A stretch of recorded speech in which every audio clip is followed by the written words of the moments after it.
Bonjour à tous et bienvenue dans cette vidéo. Je suis Marisa Merioni, wedding planner et formatrice.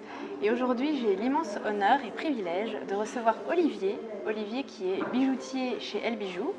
Salut Olivier. Bonjour Marisa. Tu vas bien? Très bien, merci. Bon, je suis ravie de t'avoir avec moi aujourd'hui. Alors, pourquoi l'interview d'Olivier aujourd'hui? Parce qu'il a beaucoup de choses à nous apprendre, donc il a beaucoup d'expérience. Et j'ai envie de lui poser des questions pour vous les futurs mariés, pour vous aider à choisir vos alliances de manière optimale. Donc qu'est-ce qu'on va voir dans cette interview? Eh bien, on va voir tout d'abord comment bien choisir ses alliances, quels sont les pièges à éviter. Également, nous allons voir pourquoi il est intéressant d'acheter ses bijoux en ligne, parce que Olivier a créé justement sa bijouterie en ligne. Donc on va voir un peu quels sont les avantages et on va voir également l'avantage d'avoir un bijoutier qui vient à domicile, parce qu'Olivier fait ça également.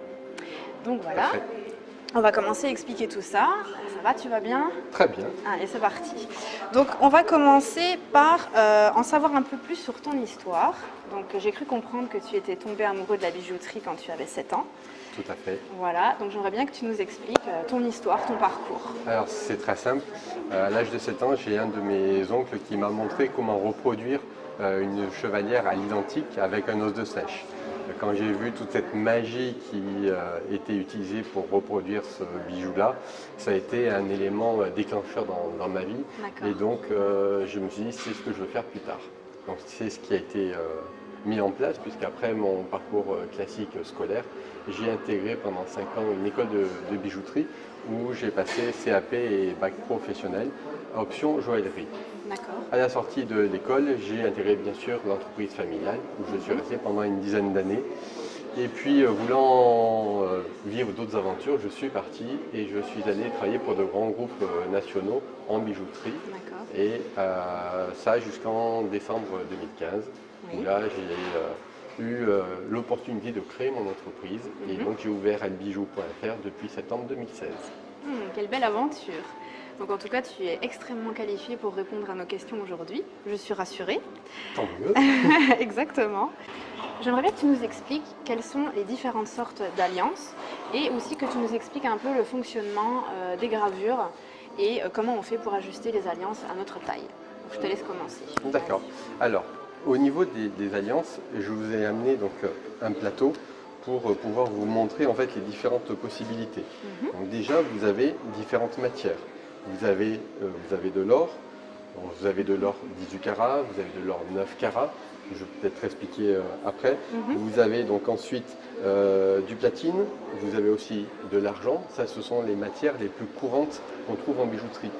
Depuis quelques années, il y a d'autres matériaux qui ont fait leur éruption, comme l'acier, comme le titane et comme le palladium. Et aujourd'hui, on arrive à faire des alliances justement avec ces matériaux-là. Donc chez Elle Bijoux en tout cas, vous avez la possibilité d'avoir différents matériaux utilisés pour faire vos alliances. Très bien. Vous avez la possibilité aussi d'avoir des finitions qui sont différentes. Donc vous voulez que ça brille, vous voulez que ça soit mat, vous voulez que ça soit brossé, que ça soit martelé, que ça soit givré par exemple, ou sablé, tout est possible. Et si vous voulez rajouter le petit plus qui fait que ce sera votre alliance, on peut y rajouter un diamant dessus. Ouais. Voilà. On aime bien les diamants, nous les filles. Oui, je crois que les femmes, vous aimez bien les diamants. Ok, donc, super. Et par rapport à la gravure, comment ça se passe en fait concrètement? Alors, la gravure est faite généralement au laser. Généralement, les fabricants ont des machines hyper sophistiquées pour pouvoir graver donc, à l'intérieur. Donc, en l'occurrence, chez Elle Bijoux, nous pouvons graver donc, ce que vous voulez. Généralement, c'est le prénom et la date du mariage. Maintenant, si vous voulez qu'on grave par exemple un mon amour et puis la date du mariage, c'est tout à fait possible. D'accord, ok. Et donc toi, est-ce que tu peux faire ça de chez toi ou tu fais faire ça directement? Alors, il y a deux possibilités. Effectivement, soit c'est une gravure simple et le fournisseur le fait directement, ou alors c'est une gravure un peu particulière. Par exemple, on peut graver un petit dessin. Par exemple, j'ai vu un exemple sur Internet, quelqu'un qui avait gravé une partie de son doigt. L'empreinte sur l'alliance. Effectivement, voilà, c'est original. On peut faire ça. D'accord, c'est super. Et par rapport à, pour mettre l'alliance à la taille du doigt? Alors, normalement, quand vous commandez une alliance, elle doit être directement à la taille. Maintenant, c'est ce que je préconise donc, aux gens qui achètent leurs alliances un peu en avance, c'est de toute façon ce que je conseille, c'est d'essayer leurs alliances à peu près 15 jours avant. Pourquoi? Parce que généralement les mariages se font l'été, puis il y a aussi le stress. Oui, le stress, la chaleur. Voilà, et donc on a les doigts qui ont tendance un peu à gonfler. Alors ce que je préconise, c'est d'essayer les alliances, voir si tout va bien. Si vous êtes proche de Montpellier et que l'alliance est un poil petite, vous venez, j'ai l'outil pour agrandir les alliances. Si vous êtes loin de Montpellier, vous allez chez un bijoutier et de toute façon, il pourra vous le faire dans la journée, au pire 2 jours, pour pouvoir porter l'alliance le jour J. D'accord, bon, c'est parfait. Ok, qu'est-ce qu'on peut rajouter sur le sujet là? On a fait le tour, je pense. Oui, je voulais qu'on aborde un sujet important. Quels conseils, en priorité, donnerais-tu aux futurs mariés qui nous regardent sur le choix de leurs alliances? Alors, il faut savoir que le choix des alliances, c'est un moment important. C'est symbolique. C'est quelque chose qui se fait à deux. Oui. Autant la bague de fiançailles, c'est le fiancé qui va l'acheter tout seul, autant les alliances, c'est à deux. Voilà.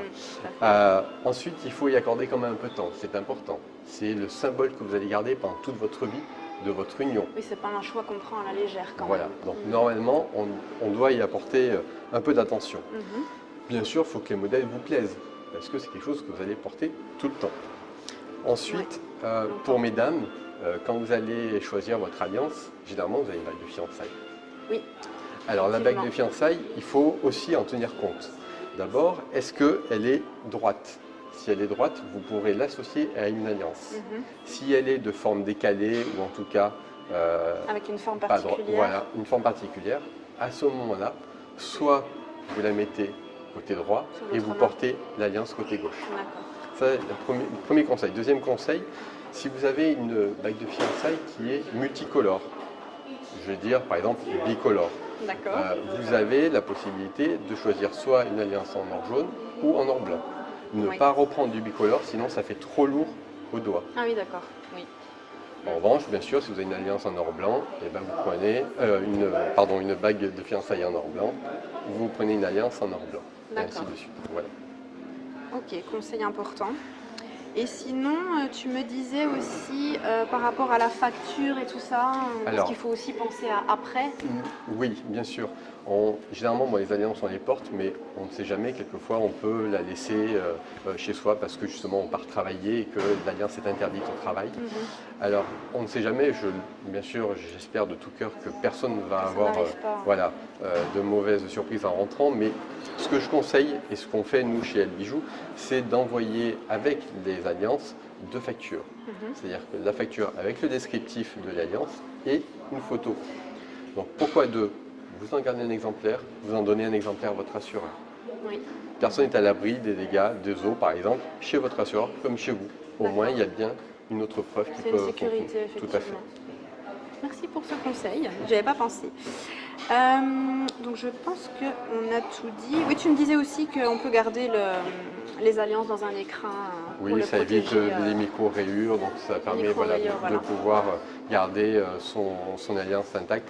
Maintenant, si vous remarquez qu'il y a quelques traces sur votre alliance, ce n'est pas un problème. Vous allez chez votre bijoutier ou si vous êtes à Montpellier, vous venez me voir et moi je vous polis votre alliance et elle ressort nickel comme au premier jour. C'est super. Est-ce qu'on peut choisir une alliance originale? Alors, j'ai pas de réponse toute faite par rapport à cette question parce que l'originalité, il y en a qui le sont, il y en a qui peuvent aimer l'originalité. Maintenant, c'est quelque chose que vous allez garder pendant 10, 20, 30, voire 50 ans. Donc il vaut mieux choisir quelque chose d'intemporel, comme ça vous êtes sûr qu'il n'y aura pas de problème. C'est ce que je pense aussi. C'est pour ça, c'est vrai qu'il y a des tendances en ce moment, d'ailleurs on peut en parler vite fait, mais moi je reste vraiment sur ça, c'est qu'il faut vraiment choisir quelque chose d'intemporel et ne pas trop suivre les effets de mode. Parce que dans 10 ans, 20 ans, 30 ans, et ça sera peut-être plus forcément à la mode et le plus important c'est vraiment que ça nous plaise en fait. Tout à fait, tout à fait. Donc c'est pour ça que voilà, les formes sont assez, il faut qu'elles soient assez simples, assez épurées, de façon à ce que ça, justement, ça résiste dans le temps pour... voilà, qu'elle soit tout le temps jolie à regarder. Super. Oui, par rapport aux formes. Alors, les formes, les différentes formes c'est assez simple. Pour les hommes, on va avoir une forme un peu rectangulaire, un peu plate, de façon à ce que ça affirme un peu le côté C'est plus masculin. masculin. Voilà, tout à fait. On va avoir aussi, alors j'en parlais aussi de la couleur, on est plus sur du blanc pour l'homme. Ah oui. Pour la femme, on va être plus sur des formes un peu plus rondes, un peu plus douces. Vous allez avoir aussi les alliances en diamant, bien sûr, Ouais, donc ouais. pour femmes. Ensuite, ce qui est important, Ça a des noms aussi, excuse-moi de te couper, demi-jonc, jonc, c'est ça? alors justement pour les alliances en or, vous avez différents noms. Vous avez l'alliance ruban qui est justement assez plate pour hommes. Vous avez le demi-jonc qui est donc assez bombé, et vous avez différents demi-joncs pour les femmes. D'accord. Voilà, vous avez différents noms, mais ça vous pouvez le retrouver aussi sur le site elbijou.fr. Tout est expliqué. Tout est expliqué. Tout à fait. Parfait, c'est super. Ah oui, question très importante, quels sont les pièges à éviter lorsque l'on choisit les alliances? Alors, tout d'abord, quand vous êtes sur Internet, la première chose à faire, c'est surtout se renseigner sur le site. Bien évidemment, il faut que le site soit toujours actuel, qu'il soit toujours ouvert au public et qu'il n'y ait pas de problème derrière. Ensuite, ce que je vous conseille, c'est de regarder donc, les avis qu'il y a sur le site, ainsi que sur les forums. Quelquefois, vous avez des différences entre malheureusement le forum et le site Internet. les avis, voilà, tout à fait. Donc ça, c'est quelque chose à faire. Ensuite, je préconise d'éviter les sites étrangers parce que déjà, on n'a pas les mêmes tailles. Donc il faut une correspondance. Ensuite, si ça ne va pas, il y a des retours. Si c'est compliqué, il y a du délai. Donc honnêtement, je veux dire cocorico, restons français. Ensuite, ce que je propose, c'est de effectivement bien lire le descriptif qu'il y a sur le site. Oui. Quand vous achetez par exemple une alliance en diamant, il faut qu'il y ait obligatoirement le poids de l'or. Okay. Il faut qu'il y ait le nom de la matière, est-ce que c'est de l'or 18 carats, est-ce que c'est de l'or 9 carats, s'il y a des diamants, combien il y en a, quel est son poids, quelle est la qualité des diamants. C'est détaillé il faut que ça soit détaillé, parce que malheureusement, aujourd'hui, on peut vendre une alliance qui fasse, je vais dire, par exemple, 1 carat, mais vous pouvez l'avoir, par exemple, à 5 000 €, comme vous pouvez l'avoir à 15 000 €. Ah oui. La différence se joue notamment sur la qualité des diamants. C'est important. Voilà, donc il faut. Et surtout, aujourd'hui, en France, on a 2 titres d'or, donc comme j'expliquais tout à l'heure, on a le 375 millième qui est le 9 carats et le 750 millième qui est le 18 carats. Alors, ce qui est très important, c'est que l'or 18 carats, c'est l'or de référence en France. On a toujours acheté de l'or 18 carats. Depuis quelques années, l'or a fait un bond en avant, est devenu très cher, donc on est descendu au titre de 375 millième, donc 9 carats. Quelle est la différence? Alors, il y a une différence au niveau du prix. L'alliance 375 va coûter à peu près 40% moins cher qu'une alliance en or, 750 millième. Ça, c'est le gros avantage, c'est le prix. Je dirais que peut-être l'inconvénient, c'est que pour quelqu'un qui est manuel, ça va être un peu compliqué parce que c'est un or qui est moins résistant que l'or 750. Ça va vite s'abîmer. Voilà. En revanche, l'or 750, l'avantage, c'est qu'il est très résistant. Voilà. Merci beaucoup pour ces explications. Autre question importante pour les futurs mariés, combien de temps avant le mariage conseillerais-tu d'aller choisir les alliances? Alors, je vais faire une réponse un peu simple. Tout ce qui est fait n'est plus à faire. C'est sûr. Donc, maintenant, pour être un peu plus précis, je pense qu'à partir du moment où l'on décide justement de choisir ces alliances, comptez à peu près 1 mois pour commencer à regarder, voir les formes qui vous plaisent, la couleur, voilà, tout ça, savoir si vous voulez éventuellement une alliance en diamant ou pas. Je parle pour les femmes, mais aussi pour les hommes, parce qu'aujourd'hui, 1 mois, c'est pour prendre le temps d'y réfléchir. Le temps de réflexion et de regarder sur les sites ce qui vous est proposé, même regarder dans les boutiques pour vous donner déjà une idée. Et ensuite, pour la réalisation des alliances, il faut compter en gros 5 semaines, livraison comprise. Ok, donc ça c'est un délai à compter dans tous les cas. Voilà, donc en gros, vous comptez 2 mois pour vous occuper de vos alliances. 2 mois. Voilà. Ok, parfait. Et de quoi je voulais parler aussi, voilà, Olivier va à domicile. Donc c'est vraiment, pour moi c'est un avantage. Il va vous expliquer un peu comment il s'y prend, mais moi j'aime bien m'imaginer les futurs mariés assis dans leur canapé avec Olivier à leur disposition. pour choisir tranquillement les alliances qui vous conviennent. Donc peux-tu nous en dire un petit peu plus à ce sujet? Oui, tout à fait. Donc chez El Bijou, on a trouvé l'idée sympathique, au lieu justement de se retrouver dans des boutiques de centres commerciaux où on est un peu chahuté par des enfants qui bougent dans tous les sens, par le bruit, la position debout. Le mieux, c'est peut-être de se retrouver assis confortablement chez soi, autour d'un verre éventuellement. Et pourquoi pas? Pourquoi pas. Il faut joindre l'utile à l'agréable, n'est-ce pas? Ouais. Et voilà, donc avoir plusieurs alliances qui sont proposées. Donc chez El Bijou, nous proposons une centaine d'alliances à nos futurs mariés, plus les dérivés. Voilà, cela permet vraiment de pouvoir être tranquille autour des alliances et de pouvoir justement choisir très sereinement. Je trouvais aussi le côté vraiment sympa dans cette démarche, c'est souvent je me retrouve par exemple dans une bijouterie et il y a d'autres clients qui arrivent dans la boutique. Et donc on est un peu en train d'accaparer le bijoutier, ou en tout cas le vendeur, et on se sent des fois un peu pressé par le temps. On se dit oui, il y a des autres gens qui attendent, il est peut-être tout seul. Et ça, moi personnellement, c'est quelque chose qui me gêne un peu. On a envie de faire vite pour que la personne puisse être disponible pour les autres. Que là, voilà, on t'a vraiment pour nous tout seul et on a tout le temps qu'il faut, on peut choisir. Et je pense que le choix est peut-être même mieux fait parce qu'on prend vraiment le temps d'essayer, on n'est pas dans le stress. Et puis il y a aussi, ce qui est très important, c'est la relation de confiance qu'il y a entre les futurs mariés et le bijoutier. Quand vous achetez une alliance en diamant, c'est normal que vous ayez une certaine sécurité. Alors, comme je le préconise aussi, c'est quand vous achetez une alliance en diamant, vous avez toujours peur, malheureusement, de vous faire avoir. Notamment, vous avez la facture qui vous prouve quand même que vous avez bien acheté une alliance avec les diamants, la qualité, le prix, etc. Quand moi je livre les alliances en diamant, je viens avec un appareil qui s'appelle le Présidium et qui permet justement de vérifier. Alors je vous l'ai amené pour pouvoir vous le montrer. Le Présidium. Alors voilà, c'est un outil qui est très simple, qui marche de la façon suivante. Vous avez une pointe qui est tout au bout et qui permet donc, quand elle est très chaude, de faire une réaction par rapport à la pierre. Alors éventuellement on peut peut-être faire un essai. J'ai amené une paire de boucles d'oreilles en diamant. On va attendre que l'appareil chauffe dans ce temps. Et vous allez voir que sur l'appareil, vous avez plusieurs, je dirais, résultats. Si par exemple je n'appuie pas sur la pierre, c'est la partie métal qui va s'allumer et donc ça va bugger.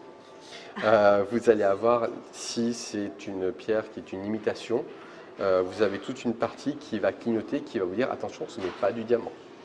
D'accord. J'ai une troisième partie qui est réservée à la moissanite. Alors la moissanite, je fais juste un petit speech dessus. C'est tout simplement une pierre qui est naturelle, qui vient de l'ex-URSS et qui imite très fortement le diamant. D'accord. Donc celle-ci, on est obligé de la détecter et surtout de la séparer du diamant. Voilà. Et bien sûr, vous avez le diamant. Donc c'est vraiment un appareil complet en fait. C'est un appareil très, très complet. Donc effectivement, quand on va prendre, parce que je vois que l'appareil est chaud, une boucle d'oreille en diamant. Voilà. Alors, donc tu mets la pointe. Marisa, je te montre. Voilà, on voit bien que le diamant. Montre un peu le. Voilà. Ça confirme que c'est un diamant. Ça confirme que c'est bien du diamant. Et ça sonne bien fort. Et ça sonne bien fort aussi pour le signaler. Quand on prend, là j'ai pris une boucle d'oreille en oxyde de zirconium. Quand on appuie, vous voyez, tout de suite. Ça ne va pas jusqu'en haut. Voilà, donc ça prouve bien que ce n'est pas du diamant. Ça, c'est un appareil qui est idéal pour les plus sceptiques. Exactement. Et puis ça permet aussi de confirmer l'achat et l'honnêteté du bijoutier. Parfait. Tu prends toujours ça avec toi dans tes rendez-vous? Toujours. Ça permet justement de valider, je dirais, la confiance que les gens peuvent avoir vis-à-vis du bijoutier. C'est parfait. Voilà. Super. Ok, je pense que... Ah oui, on va terminer sur les choses qui fâchent un peu. Ah bon? Non, le sujet du prix. Voilà, alors, le prix. Quels sont les prix que toi tu pratiques? Et aussi, j'ai cru comprendre que sur Internet, on pouvait avoir les alliances, etc. moins chères. Tout à fait. J'aimerais bien que tu nous en dises un petit peu plus parce que je pense que ça va les intéresser, les Oui. futurs mariés. Il n'y a pas de, comment on dit, il n'y a pas de De langue de bois. il y a pas de mauvaise économie. Tout à fait. Voilà, c'est ça. Donc autant savoir, hein, les petits tuyaux. Alors, tout simplement, en bijouterie, sur Internet, vous allez trouver des produits qui vont être entre 10 et 40% moins chers qu'en bijouterie C'est énorme, classique. C'est énorme. Pourquoi? Tout simplement parce que les charges qu'a une bijouterie, en centre-ville par exemple, ou dans un centre commercial, Eh oui. sont bien plus élevées que quelqu'un qui a un site Internet. Donc déjà, c'est ce qui fait la différence. Ça change beaucoup de choses. Voilà, la personne qui gère le site Internet est honnête, elle doit vous présenter des alliances qui sont bien moins chères. Oui, encore faut-il qu'elle soit honnête, effectivement. Exactement. Les alliances voilà, en or 18 carats, je Oui, précise, donc sont à partir de 140 € sur le site et 90 € pour de l'or 375 millième. On a aussi un départ de gamme en alliance diamant à partir de 600 €, toujours en or 18 carats, qui est en fait, comme je le disais tout à l'heure, l'or de référence. Oui, tout à fait. Donc les alliances en diamant à partir de 600 €. Et tu me disais que le prix moyen des alliances les plus courantes était entre 400 et 600 Entre 400 et €. 600 €, tout à fait. Ok. C'est le budget en plus moyen que généralement se réservent les mariés. Ok, bah écoute, très complet, hein. Je te remercie beaucoup Mais c'était avec pour tous les plaisir. renseignements que tu nous as donnés. Si vous voulez retrouver Olivier, c'est elbijou.fr. Tout à fait. Voilà, donc contactez-le et ce sera un plaisir de vous conseiller dans le choix de vos alliances. Pour ce qui est de moi, eh bien, vous pourrez me retrouver sur ma chaîne YouTube, donc, qui a mon nom, Marisa Mirioni, et vous pourrez aussi me retrouver sur mon site internet www.marisamirioni.com. Nous nous retrouverons bientôt pour d'autres vidéos. J'ai l'intention d'interviewer beaucoup de professionnels qui tournent autour du monde du mariage pour vous donner vraiment un maximum d'informations à vous, les futurs mariés, parce que c'est vraiment le but de ma démarche, c'est de vous donner des renseignements.